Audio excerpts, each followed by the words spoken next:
My dad worked really hard to raise me. That's why I've decided to support him until the end. My name is John. My mom passed away from an illness shortly after I was born, so I have no memories of her. But my dad often talked about her, which made me feel close to her.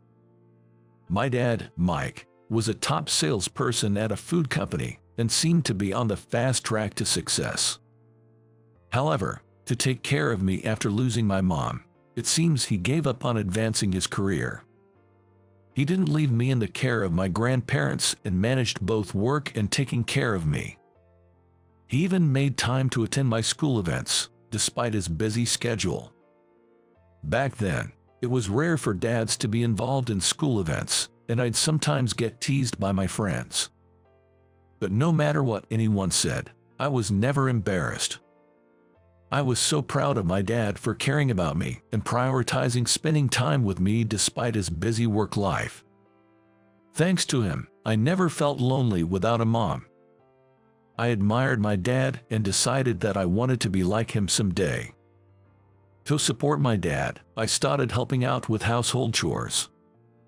By the time I graduated from elementary school, I could handle most tasks on my own. When I started middle school, I also began a paper route job. Though my dad told me not to worry about money and to enjoy school, even as a kid, I could tell we were financially strained. I worked hard in my studies to avoid causing any worries, consistently ranking at the top of my class. Thanks to that, I was able to enter a well-known local prep school with a scholarship that covered my tuition. I wanted to ease my dad's burden as soon as possible, so I aimed to go to college and then work for a letting company. Studying was tough, but with my dad's support, I graduated from college and landed a job at my dream company this spring. When I entered college, my dad said, "John, you can live on your own if you want." I felt that living on my own would mean extra expenses for my dad, so I turned it down. Even after getting a job, I thought it better to save money and give it to my dad rather than spend it on living alone. Fortunately, my workplace was just a train ride away from home, so I decided to commute from there. I was assigned to the sales department of a housing company. I've always been interested in architecture and studied it in college as well. Starting the job, I realized what I had learned wasn't enough. I had to study materials and other aspects, visit clients, pitch new products, and prepare for events organized by the company. It was a hectic schedule. But I loved being involved in architecture and learning new things, which was very fulfilling. One weekend, I had to work on my day off for an event that included an open house for new properties organized by my company. When I returned home after the event, my dad was nowhere to be found. Laundry was half done, and dinner was half prepared. Everything was left midway as if my dad had just been there. There was a feeling that my dad had been around until just a moment ago, but something seemed off. Since I couldn't find my dad anywhere in the house, I decided to call his cell phone. It just kept ringing every time I called. Wait, the flip-flap on the balcony are missing. Realizing this, I decided to go out and look for him. I searched everywhere he might go: the supermarket, drugstore, bookstore, hardware store, but he was nowhere to be found. Then, my phone rang.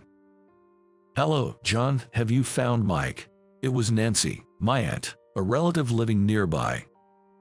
"No, I've been to all his usual spots, but he's not there. He hasn't come home yet either. Could you maybe wait a bit longer at home in case he comes back?" To avoid missing each other, I asked Nancy to stay home and wait for my dad's return.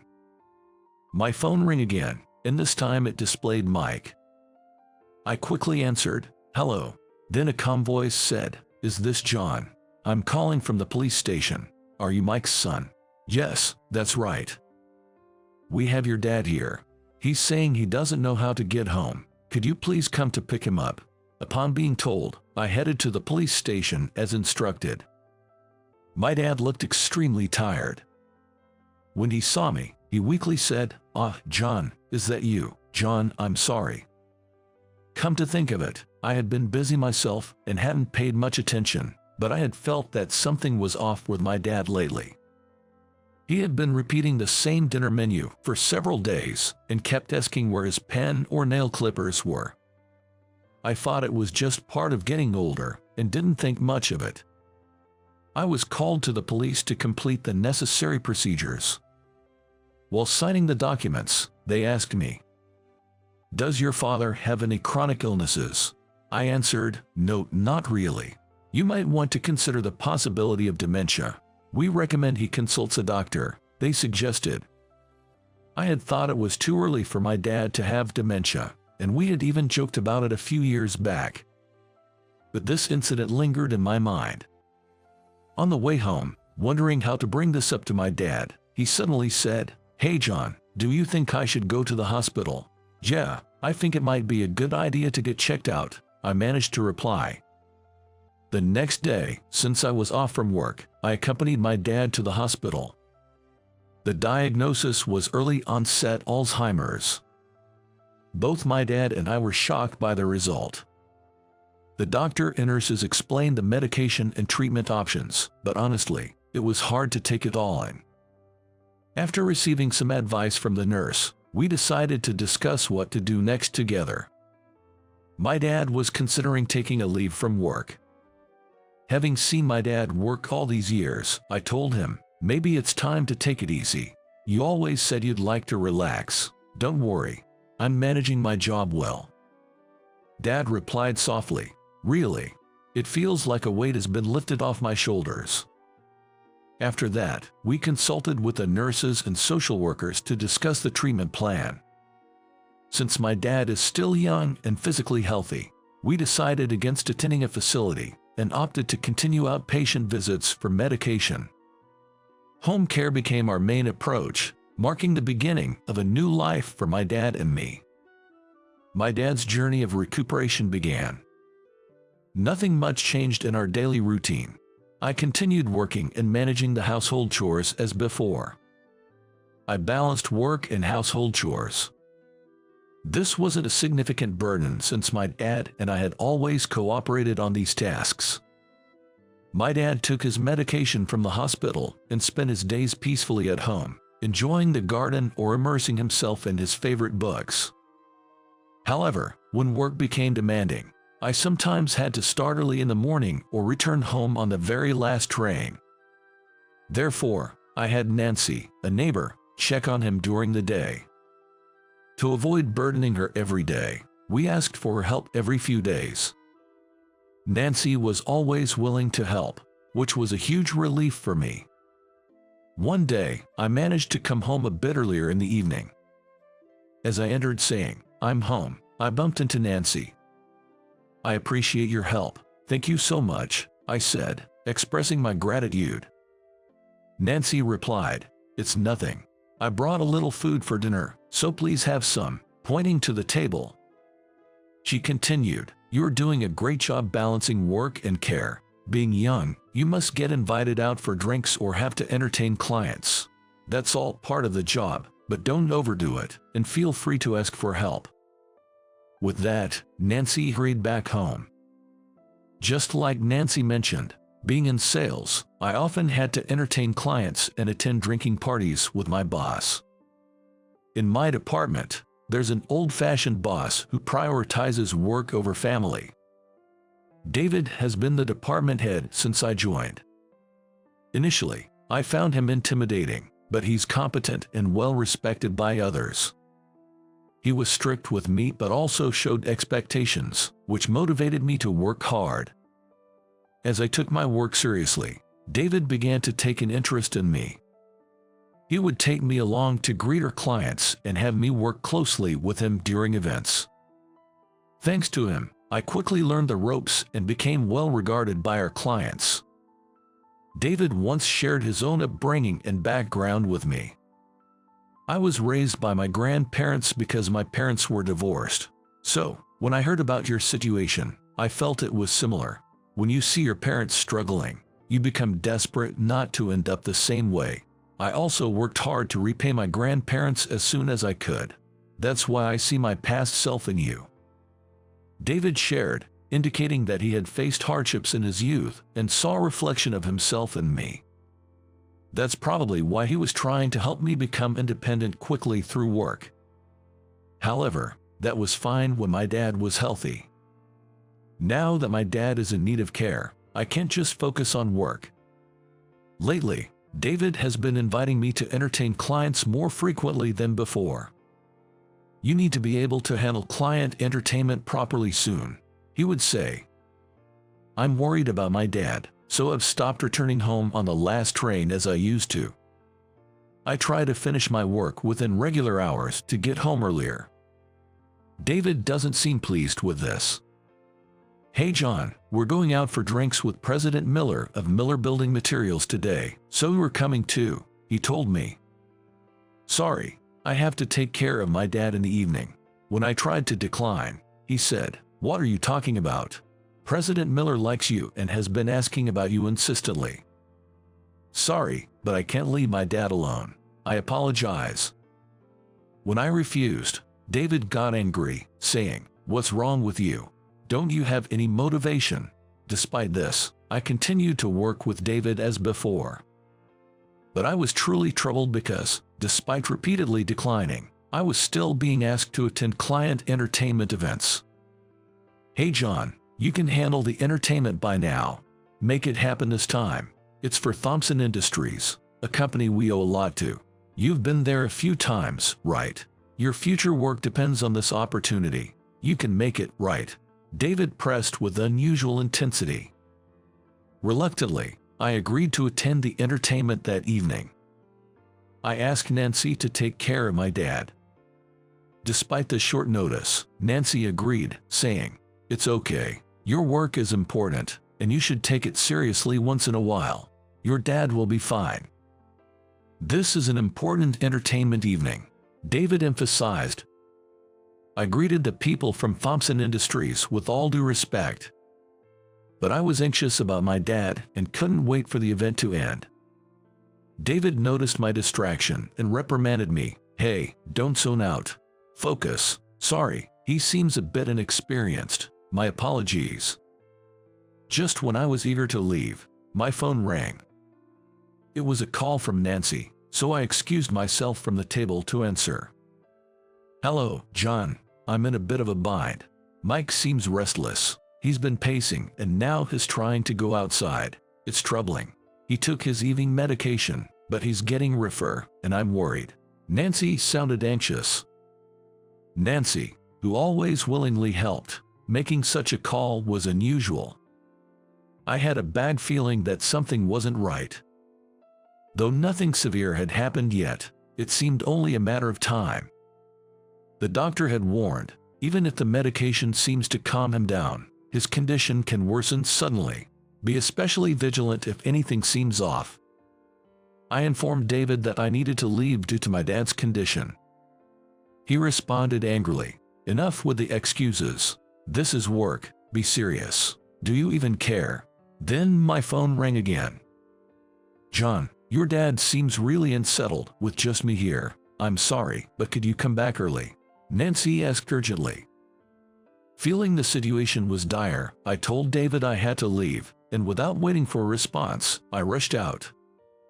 Upon my return, my dad seemed somewhat calm at the sight of me. "John, you are back. Good. I'm feeling unwell, so I might lie down. Nancy was here helping around the house, so maybe give her a thank you call later," he said before heading to the bedroom. Seemingly forgetting Nancy was still nearby. I thanked Nancy for staying by my dad's side. "I'm sorry for the sudden request. It must have been tough. I really appreciate it." "It's okay. I'm just sorry I couldn't be more helpful. And John, don't push yourself too hard," Nancy kindly advised, also showing concern for me. The next day, I went to work feeling guilty for leaving the entertainment early and causing inconvenience to David. Upon arriving at work, I first went to apologize to David, who responded with a laugh and a pat on my shoulder, saying, "It was really a mess. I had to take charge and get through it somehow. You owe me one for this." Feeling guilty already, I was all the more grateful for David's usual cheerful demeanor. Determined to make it up for my work, I immersed myself even more in my job while managing household tasks and caring for my dad. A week later, David said, "Hey John, there's an entertainment event with Thompson Industries tonight. The others are tied up with different tasks. So it's up to you. You owe me for last time, so you can make it tonight, right? I plan to work hard during office hours, but the thought of attending another evening event felt impossible." "David, I'm sorry, but due to family circumstances, I can't make it to the entertainment. My apologies." "Don't joke around. Get ready quickly." David dismissed my concerns. I tried to explain seriously again. "David, I really can attend evening events. I'll work hard during office hours." Then he retorted, "How long are you going to play the special card? If you're getting paid, you should do your job properly. What's the big deal about an entertainment event? You're really useless." Seemingly annoyed with me, I avoided interacting much with David for the rest of the day. The next day, David stopped giving me work assignments. Not only that, but I was also excluded from departmental information and projects I had been involved in. When I tried to get work from others, they all said, "You have to check with David." When I asked David for instructions, he said, "There's nothing you can do. Find something else to work on." I was not only deprived of work, but also assigned unnecessary tasks, field work, and even complaint handling for departments I wasn't part of. Days went by without being allowed to do any of the work I had been doing since joining the company. I was swamped with handling complaints that day. While I was working, a thick file was abruptly placed on my desk. David casually said, "Hey, you must be free. Summarize this document and digitize it or something." "No, but I'm dealing with a complaint right now." I tried to refuse, but David retorted, "What? Can't even do what you're told properly. Must be nice. Getting paid, leaving on time, and all that. Really enviable. Everyone else is working overtime, trying hard, you know." As he looked around, no one met his gaze. "If you can't handle this, you're useless to this company. Might as well quit," David said with a laugh, and something inside me snapped. I found myself saying, "Yes, you're right. I'm not allowed to do real work, and I'm subjected to what seems like harassment. The work environment is toxic. I might as well quit before I get sick. I don't need any leave or anything. I resign effective today. Thank you for everything." And with that, I submitted my resignation and left. I quit my job on impulse, but honestly, I have no regrets. I've worked hard up to now and haven't lived a lavish lifestyle. As long as I keep living the way I have been, I won't face any difficulties for the time being. That's how I felt. I decided to focus on spending time with my dad. We didn't do anything special, just enjoyed peaceful days at home where I was raised. We'd take walks to the hospital, reminisce while organizing the house, and had fulfilling times I couldn't have imagined while being busy with work. Although I wasn't struggling financially, I knew I couldn't stay home forever. I guess it's about time I start working again. Just as I was thinking this, while cleaning the entrance, a luxury car pulled up in front of my house. The man who got out of the car said politely, "Hello, it's been a while." I was trying to remember who he was, and then it hit me. It was Chairman Michael Thompson of Thompson Industries, whom I had met at a reception I had left early. Uncertain why the chairman came to my house, I invited him in, feeling it rude to chat outside. "Sorry for the sudden visit. Oh, Mike, you're looking well. Do you remember me?" Mr. Thompson started talking to my dad as soon as he entered. Then, my father's face brightened up instantly, and he said cheerfully, "Oh, Michael, it's you. How have you been?" As they talked happily for the first time in a while. Apparently, Chairman Thompson and my father have been friends since their college days. Thompson Industries, now widely expanding its business, apparently faced many challenges in the beginning. During tough times when the food and beverage sector was not doing well and the company needed to downsize, my father was there to advise Chairman Thompson. Relying on the connections my father had built through his work, Thompson Industries managed to make a remarkable turnaround and grow significantly. Not just in business matters, but when Chairman Thompson himself was in dire straits and struggling to make ends meet, he would often come over to our house for meals. While talking, Chairman Thompson paid his respects at the family altar where my mother's photograph was placed, looking nostalgic about those days. "I never expected to meet your son, John, at the dinner. I've been worried about you since then. There was another dinner shortly after, but you weren't there. I was looking forward to talking more about your dad, so it was a shame," Mr. Thompson expressed. "I'm truly sorry for that time. As you might know, my dad is currently recuperating at home. I'm taking care of him and handling household chores," I said apologetically. Mr. Thompson responded, "Jess, I've heard. You're doing great for someone so young. Your boss mentioned you were neglecting work because of home responsibilities. But I don't think so. You've been working hard." Hearing this made me feel that my efforts were recognized. "If you're willing, would you consider joining my company? President Anderson also spoke highly of you at the dinner. We won't force you to come to the office. We can discuss the terms later, but I believe our company needs you," Mr. Thompson kindly offered. Grateful for Chairman Thompson's generous offer, I immediately responded on the spot, "Yes, please, I'd appreciate that." Subsequently, I started working at Thompson Industries. I work at the office a few days a week and spend the other days working from home. Of course, I'm also taking advantage of the company's policies. Although I'm working fewer hours than before, I'm blessed with a great team and a supportive environment at the company. I'm determined to work hard without taking this environment for granted, while also valuing the time spent with my father.